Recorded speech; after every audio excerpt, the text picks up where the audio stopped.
In May 1798, Napoleon launched the Eastern Expedition against Egypt in an effort to break British influence and power in the East.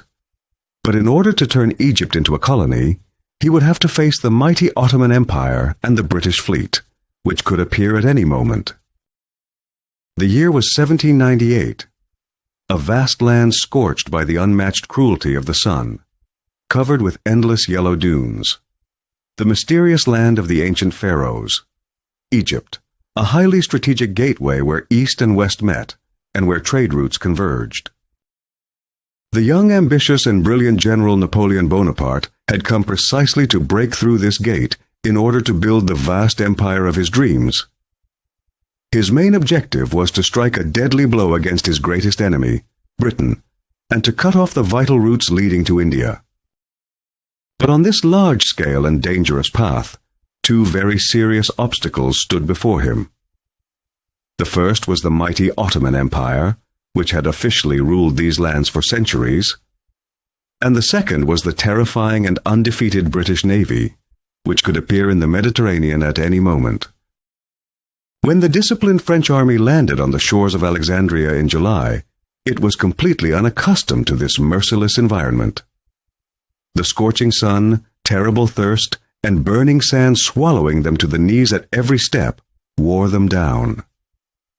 Yet the relentless Napoleon drove his army forward at great speed toward Cairo, where the real battle would take place. Although Egypt belonged to the Ottomans on paper, its true rulers and holders of power were the Mamluks. Led by Murad Bey and Ibrahim Bey, this independent aristocracy took greatest pride in its elite cavalry, fearless riders who wielded the sword with mastery. To them, real battle was a face-to-face fight on horseback, and they looked down on infantry. The date, July 23rd, 1798. Near Cairo, under the shadow of the giant pyramids rising through the haze, the exhausted French army came face to face with the Mamluk cavalry, drawn up before them in all its magnificence. Murad Bey stood ready with his elite horsemen for the first attack, while Ibrahim Bey waited from the far side of the river with a large force, watching for the outcome. Napoleon calmly rode to the front of his army on his white horse, pointed toward the distant monuments, and spoke the famous words that would enter history. "Soldiers, from the summit of these pyramids, 40 centuries of history look down upon you." To stop this terrifying cavalry charge on open ground, Napoleon chose a brilliant military formation, the square formation. Each French division turned into a living fortress made up of soldiers standing shoulder to shoulder, 6 ranks deep, while at the corners stood the deadliest weapons of the age, artillery guns. The battle began at noon, under unbearable heat. At Murad Bey's command, thousands of Mamluk horsemen charged toward the French squares with a terrifying roar that seemed to shake the earth itself.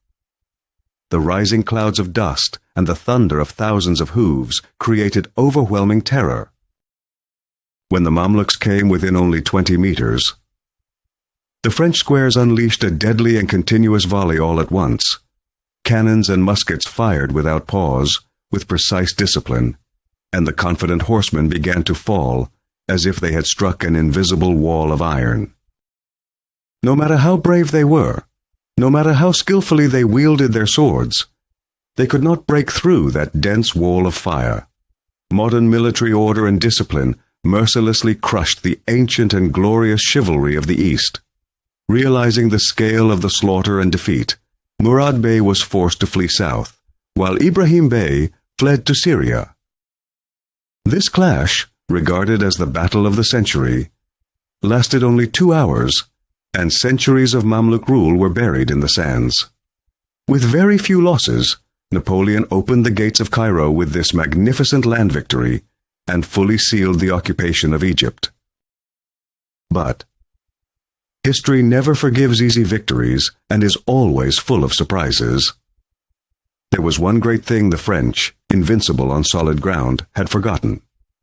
In the depths of the great sea behind them, the terrifying British fleet and the legendary Admiral Nelson were already waiting in ambush, and this magnificent victory on land would soon face an unavoidable and devastating catastrophe in the dark waters of the sea.